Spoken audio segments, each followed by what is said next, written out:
Friend, today we will be discuss class 8 SST। SST में part 1 देखेंगे बेटा history. History में subject 2 sorry chapter 2 from trade to territory. From trade to territory के बारे में आज हम लोग पढ़ेंगे। तो सेकेंड चैप्टर का आपका हिस्ट्री के सेकेंड चैप्टर क्या नाम है? From trade to territory the company establishes power. इसमें हम लोग ये पढ़ेंगे कि कंपनी का यानी ब्रिटिश रूल में जब हमारे ब्रिटिश इंडिया में आए थे, अंग्रेज इंडिया में आए थे, उस समय का हम पढ़ेंगे कि कब आए थे, कैसे अपने आप को यहाँ पे इस्टेब्लिश किए और स्थापित किए, उनका पावर हम लोग पढ़ेंगे। ओके, तो आइए स्टार्ट करते हैं।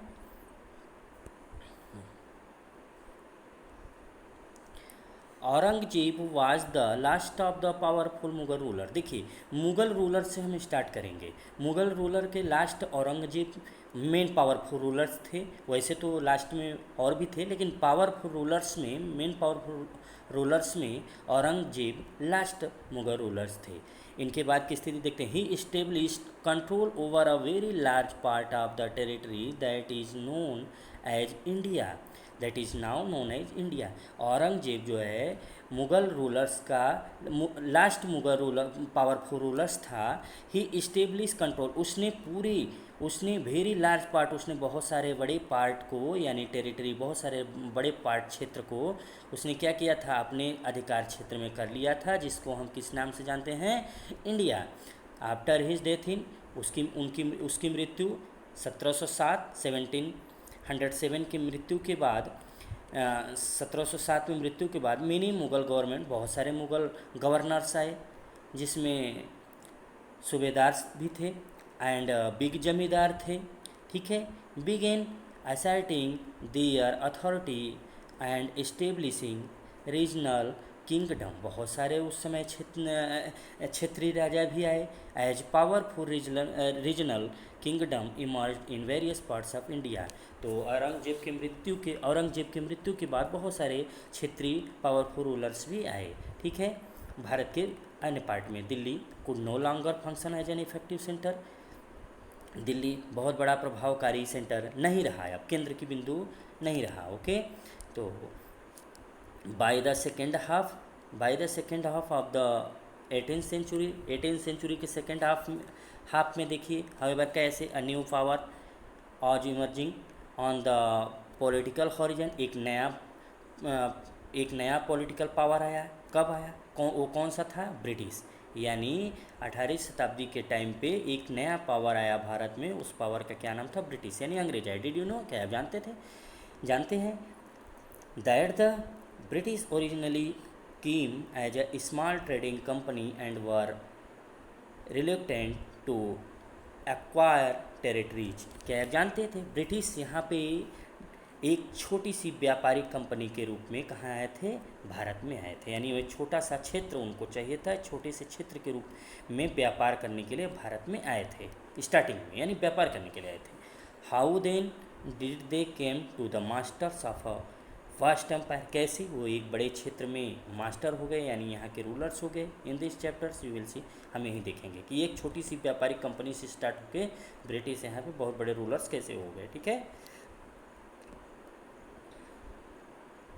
देखिए बेटा, ये बहादुर शाह जफर है, लास्ट मुग़ल रूलर्स हैं ये। इनको अरेस्ट करके, इनको कौन अरेस्टेड किया था? कैप्टन हडसन ने इनको। ये भी एक लास्ट मुग़ल रूलर्स थे, पावरफुल, लेकिन औरंगजेब से जैसा नहीं थे। इनको कैद करके और रंगून के जेल में डाल दिया गया था। रंगून यानी म्यांमार के जेल में। ठीक है, तो आइए नेक्स्ट देखते हैं।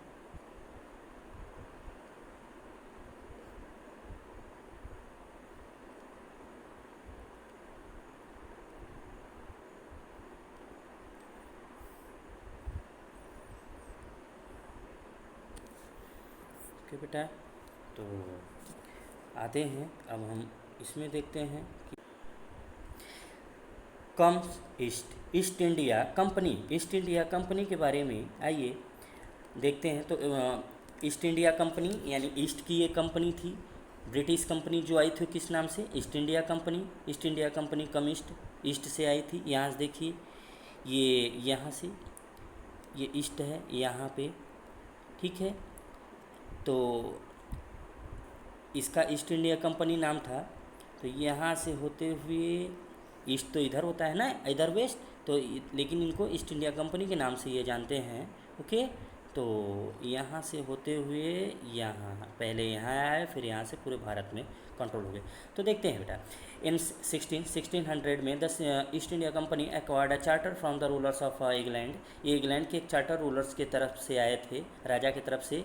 क्वीन एलिजाबेथ कि ने इनको एक ग्रांट दिया था। क्या ग्रांट दिया था, एक अनुमति पत्र दिया था, sole right to trade with the East में ट्रेड करने के लिए, यानी पूरब में ट्रेड व्यापार करने के लिए। दिस मीन्ट, इसका मतलब क्या होता है, इसका मतलब क्या होता है बेटा, this meant that no other trading group in England could compete with the East India Company. कोई भी इंग्लैंड, यानी कि दिस मीन्ट, इसका मतलब क्या होता है कि दैट नो अदर ट्रेडिंग, कोई भी ग्रुप इंग्लैंड की क्या कर सकती है, compete with the East India company, व्यापार कर सकती है। With this charter the company could venture across the basin. Company ने क्या किया, ओसिन को यानी महासागर के रास्ते होते हुए आई, हमने बताया था आपको। लुकिंग फॉर न्यू लैंड्स, किसके लिए, न्यू लैंड्स की तलाश में। From which it, new lands की तलाश में। Could buy goods at a cheap price, और उसके चीप प्राइस यानी कम रेट पे सामान खरीद के। And carry them back to Europe to sell at higher price, यानी इनका मेन लक्ष्य क्या था कि न्यू लैंड्स, नए लैंड्स पे जाके वहाँ से चीप प्राइस यानी कम रेट पे गुड्स खरीद के और यूरोप ले जाके हाई रेट पे बेचना, ठीक है। The company did not have a fear competition from other English trading companies. Company को किसी से डर नहीं था अदर इंग्लिश कंपनी से। Mercantile trading companies in those days made profit primarily bye excluding competition. उस समय बहुत सारे व्यापारिक कंपनियां कंपटीशन में थी, ठीक है, इस समय। तो देखते हैं, so that they could buy cheap and sell dear.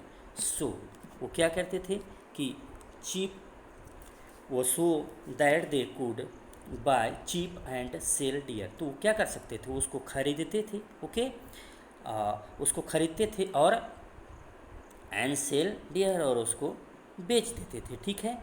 ताकि इसका मतलब क्या हुआ कि ताकि वे कि उन दिनों व्यापारिक कंपनियों ने प्रतिस्पर्धा को छोड़कर मुख्य रूप से क्या किया था, लाभ कमाना स्टार्ट कर दिया था जितनी व्यापारिक कंपनी थी, ताकि ईस्ट में आए वेस्ट की और आके सस्ते रेट पे खरीद के और महंगे रेट पे बेचें। और उनका मेन यही लक्ष्य हो गया था लाभ कमाना, ताकि वे सस्ते में खरीद सकें और प्रिय रूप से उसको बेच सकें, यानी जहाँ पे उनको लाभ हो, ठीक है। द रॉयल चार्टर देखिए, जो अंग्रेजी चार्टर था यानी शाही चार्टर। शाही चार्टर में क्या है, तो शाही चार्टर में हाउएवर कुड, एक सेकेंड बेटा, हाँ, however could not prevent other European powers from entering the eastern markets. उस समय क्या था कि पूर्वी बाज़ारों में शाही चार्टर अन्य यूरोपीय शक्तियों को पूर्वी बाज़ारों में प्रवेश करने से क्या कर सकता था, नहीं रोक सकता था। देखिए, eastern European powers from entering the could not, यानी नहीं रोक सकता था। शाही चार्टर यूरोपीय कंपनियों को ईस्टर्न मार्केट में इंटर करने से नहीं रोक सकता था। By the time and the first English ships settle down the west coast of Africa, ये क्या किए कि जब तक पहले अंग्रेजी जहाज़ के पश्चिमी तट पर कहाँ पे, पश्चिमी तट, अफ्रीका के पश्चिमी तट कहाँ, round the Cape of Hood and cross the Indian Ocean, यानी ये कैसे आए, अफ्रीका के रास्ते होते हुए इंडियन ओशन से होते हुए भारत में आए थे, ठीक है। तो पहली बार देखिए, the Portuguese had already established their presence in the western coast of India.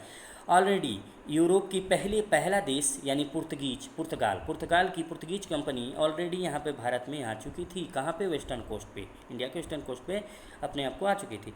तो पहली बार कौन सी कंपनी भारत में आई थी, पुर्तगाल की, पुर्तगीज लोग आए थे, ठीक है। And had there base in Goa, और उन्होंने अपना बेस कहाँ पर बनाया था, गोवा में, ठीक है। इसका मेन कौन था लीडर, वास्को डिगामा। इसका मेन लीडर कौन था, वास्को डी गामा, ठीक है। तो यानी पहली बार पुर्तगीज आए इनका वास्को डी गामा, और पहली बार इन्होंने सी रूट की खोज कब की? 1498 में। यानी पुर्तगाली पहली बार आए और वास्को डी गामा ने भारत में सी रूट की खोज सबसे पहले की थी 1498 में, ठीक है। फिर उसके बाद 17वीं सेंचुरी में देखिए डच आए, डच यहाँ भी इंडिया में आए, इंडियन ओशन को क्रॉस करके। फिर उसके बाद फ्रेंच ट्रेडर्स आए यहाँ पे लास्ट में। उसके बाद प्रॉब्लम देखिए, the problem was that all the companies, उसके बाद क्या था, all the companies were interested in buying, और सारी कंपनियां यहाँ पे इंटरेस्टेड हुई सामान खरीद द फाइन क्वालिटीज ऑफ, यहाँ पे क्यों इंडिया में क्यों सब इंटरेस्टेड हो रही थी? क्योंकि यहाँ पे कॉटन एंड सिल्क बहुत अच्छा क्वालिटी का था, ठीक है। तो कॉटन एंड सिल्क भारत में प्रोड्यूस होता था, had a big market in Europe. तो यहाँ से अच्छी अच्छी क्वालिटीज़ की कॉटन एंड सिल्क इंडिया की कहाँ पे जा रही थी? यूरोप की big market. Okay, paper, cloves, ठीक है। पेपर यानी ये सब मसाले भी देखिए, paper, cloves, cardamom and cinnamon, ये सब क्या थी? ये सब यानी मिर्च, लौंग, इलायची और दालचीनी की भी बहुत मांग थी। तो ये मसाले, भारतीय मसाले बहुत अच्छे थे, ये भी इनकी ग्रेट डिमांड थी। कहाँ पे? यूरोप में, ठीक है। कंपटीशन अमॉन्ग द यूरोपियन, और यूरोपियन कंपनी में बहुत कंपटीशन था। क्यों? क्योंकि इसका ये लोग हाई प्राइस कमाते थे इसका और परचेज करने के लिए, एंड दिस रिड्यूस प्रॉफिट, बहुत सारे प्रॉफिट एंड अर्न्स कमाते थे, यानी बहुत सारे प्रॉफिट कमाते थे।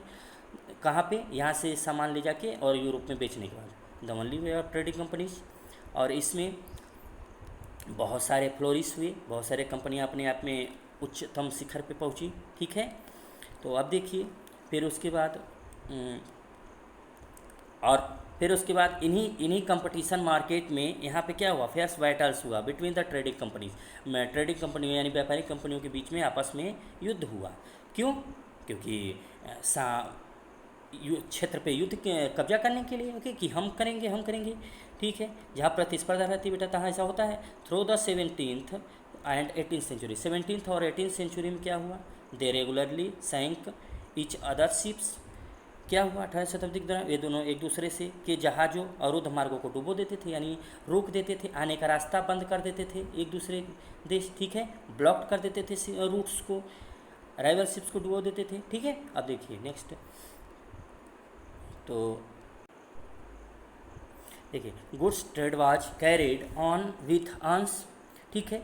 ये कमाने के लिए आपस में क्या करते थे कि माल व्यापार हथियारों के साथ, कि क्या करते थे? माल व्यापार के साथ, आर्म्स के साथ, हथियारों के साथ, किलेबंदी के माध्यम से उसे क्या किया जाता? प्रोटेक्टेड किया जाता है, यानी इनके जो सामान थे, माल थे, उसको प्रोटेक्ट किया जाता था, ठीक है। उसके बाद देखिए this effort to fortify settlements and carry on profitable trade also, बस्तियों को मजबूत करने के लिए, यानी 45 settlements and carry on profitable trades also led to intense conflict with local rulers, यानी उसमें क्या किया जाता था? बस्तियों को मजबूत करने और लाभदायक व्यापार करने के हिसाब से सब किया जाता था, और उस समय के शासकों में आपस में तीव्र संघर्ष था। क्यों? क्योंकि मैंने बताया ना, प्रॉफिट के लिए। द कंपनीज, फिर देखिए, हाँ, तो उसके बाद क्या लगा? The company therefore found in difficult to separate trade from politics. इसका क्या मतलब हुआ कि इसीलिए कंपनी को व्यापार को राजनीति से अलग करना मुश्किल लगा। क्यों? क्योंकि यानी व्यापार बिना राजनीति के नहीं हो सका। क्यों? क्योंकि उसके उस समय के जो छोटे छोटे रूलर्स थे उनमें भी आपस में क्या था? संघर्ष था। तो अब ये लोग एक दूसरे को बांटेंगे ना, जिसके हिसाब से ये तब करेंगे। तो अब देखिए आगे क्या होता है इसका प्रभाव। ईस्ट इंडिया कंपनी कैसे बंगाल में ट्रेडिंग की? द फर्स्ट इंग्लिश फैक्ट्री, यानी इंग्लिश रूलर्स की पहली फैक्ट्री हुगली में, कलकत्ता के हुगली में 1651 में 1651 में पहली फैक्ट्री इंग्लिशों ने अपनी हुगली नदी के किनारे स्थापित की। फिर ठीक है, फिर उसके बाद कंपनी ट्रेडर्स, नोन इनको किस नाम से जाना जाता था? फैक्टर्स के नाम से जाना जाता था कंपनी ट्रेडर्स को, के जो ऑपरेट करते थे। The factory had a warehouse, their goods for export were store, यहाँ पे एक्सपर्ट स्टोर किया जाता था फैक्ट्री में। And it was airport where company official site, और यहाँ पे कंपनी को क्या किया जाता था? यानी कि कारखाने में एक गोदाम था जहाँ निर्यात के लिए माल जमा किया जाता था। कैसे? देखिए,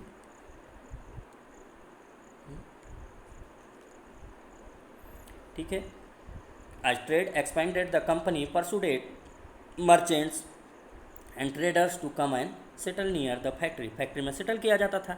बाय 1696 में देखिए क्या बिगिन हुआ, क्या शुरुआत हुई, building a fort around the settlement, उन्होंने एक बिल्डिंग बनाना शुरू किया, यानी किले बंदी शुरू किया, रखने के लिए सामान और सेना भी रहने के लिए, अस्थायी रूप से कब्जा करने के लिए 1696 में, ठीक है। 2 ईयर्स के बाद, 2 ईयर्स के बाद क्या हुआ, Mughal official into giving the company जिम्मेदारी, मुगलों ने इनको ऑफिशियल रूप से कंपनी की जिम्मेदारी दे दी, राइट्स दे दी, अधिकार दे दिया, क्या 3 विलेज दे दिया, यानी 3 गांव में रह सकते थे मुगलों ने पहली बार, यानी अंग्रेज़ों ने मुगलों से 3 गांव की जमींदारी भी ले ली, rights.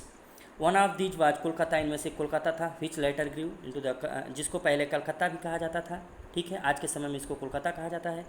It also persuaded Mughal emperor, और औरंगजेब ने इनको ये फरमान दिया था, यानी कौन से शासक ने पहली बार दिया था, औरंगजेब ने फरमान इनको ग्रांटिंग दिया था, किस चीज़ का, कि company to right to trade duty free, किस बात के लिए दिया था, कि शुल्क मुक्त, औरंगजेब को कंपनी को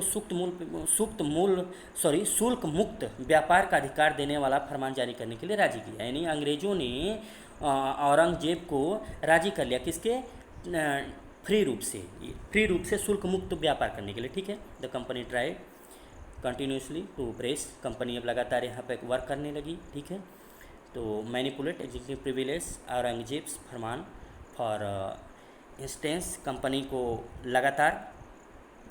ने लगातार अधिक रियायतों के लिए दबाव क्या करना किया, दबाव बनाने और मौजूदा विशेषाधिकारों में हेरफेर करने की कोशिश की, यानी अब ये लगातार इस पर काम करने लगे, trade duty free, but official रूप से of the company who are carrying on private trade on the sides, मतलब ऑफिशियल रूप से ये क्या करते थे, ऑफिशियल रूप से दिखाते थे कि हम व्यापार कर रहे हैं, लेकिन ये क्या करते थे, यहाँ सामान, इनका मेन लक्ष्य क्या था, ज़्यादातर धन लूट के ले जाना विदेश, यूरोप, तो accepted the pay duty, this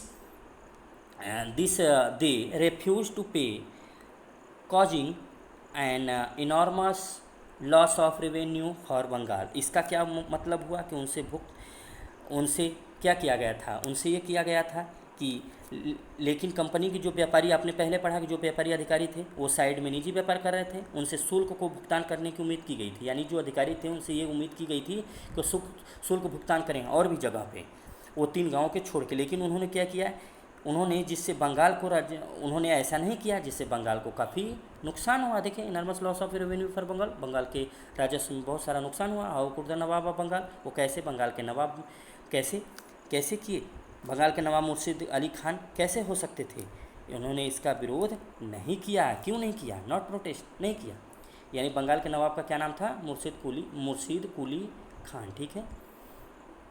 तो अब देखिए, आइए देखिए क्या ये है, अब आप लोग